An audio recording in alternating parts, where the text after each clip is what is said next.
नहीं नहीं, मुझसे दूर रहो मुझसे। ऐसा चिल्लाते हुए मोहन कभी एक कमरे से दूसरे कमरे में तो कभी दूसरे से तीसरे कमरे में भागता फिर रहा था और वह चुड़ैल की परछाई मोहन का पीछा नहीं छोड़ रही थी।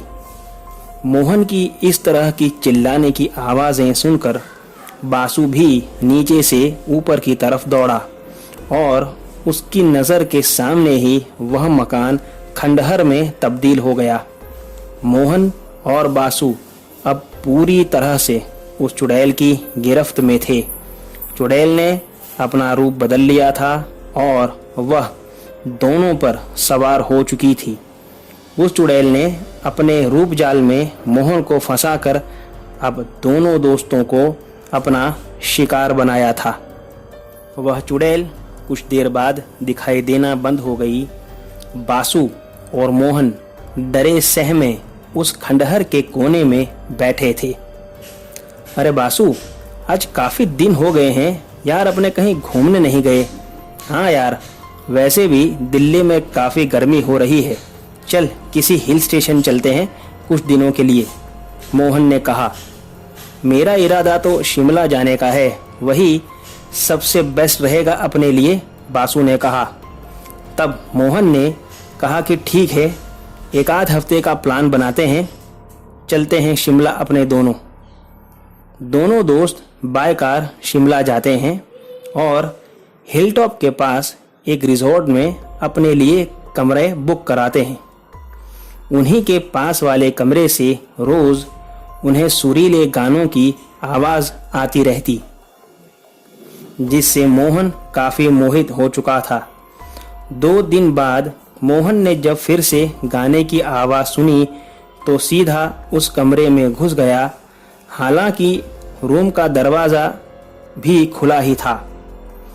जितनी खूबसूरत आवाज़ थी उतनी ही खूबसूरत औरत थी उस कमरे में जो गाना गा रही थी। मोहन को देखकर उसने चौंकते हुए कहा, कौन है आप और ऐसे रूम में कैसे आ गए आप? मोहन भी थोड़ा शर्मा गया अपनी हरकत से और कहा कि जी माफ़ी चाहता हूँ आपसे, दरअसल आपकी आवाज़ इतनी मधुर है कि मैं अपने आप को रोक नहीं पाया यहाँ आने से। वैसे मैं एक बिजनेसमैन हूँ और आपके बाजू के कमरे में ही रुका हूँ। मैं और मेरा दोस्त दिल्ली से आए हैं, मोहन कहता ही चला गया और वह स्त्री सुनती रही। फिर कुछ देर बाद दोनों हंसने लगे और ऐसे ही इनकी मित्रता शुरू हो गई। 2 दिन और बीत गए और मोहन अपना ज़्यादातर वक्त माया के साथ ही बिताने लगा।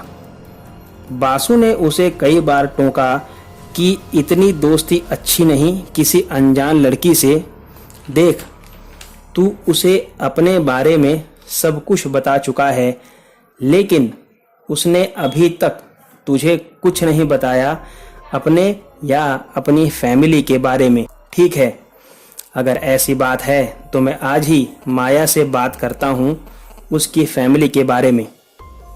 जब मोहन ने माया से उसकी फैमिली के बारे में पूछा तो वह काफ़ी गंभीर हो गई और कहा कि हम तो शिकारी खानदान से हैं और शिकार ढूंढना, उसे फंसाना और फिर उसे चूस लेना ही हमारा पेशा है।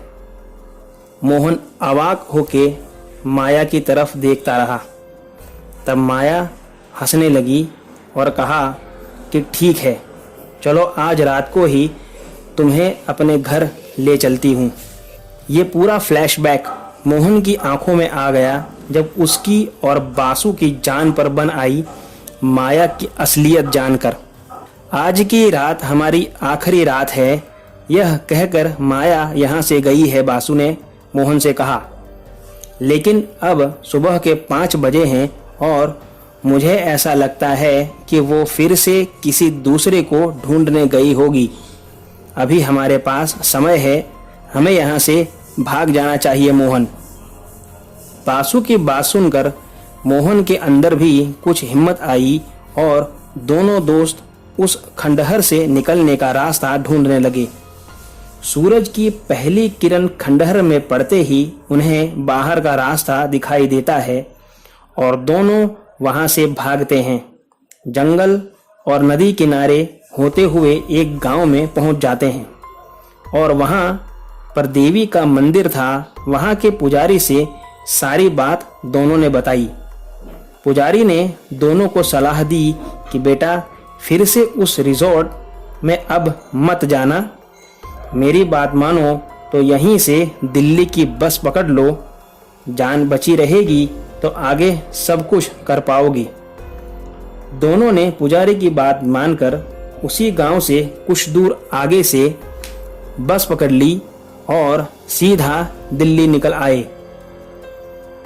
तो दोस्तों इस कहानी में बस इतना ही। अगर आपको कहानी अच्छी लगी हो तो मुझे कमेंट बॉक्स में ज़रूर बताइए। साथ में चैनल को अभी तक अगर आपने सब्सक्राइब नहीं किया है तो अब कर लीजिए, ताकि आगे आने वाली सबसे डरावनी कहानियाँ आपसे छूट ना जाएं।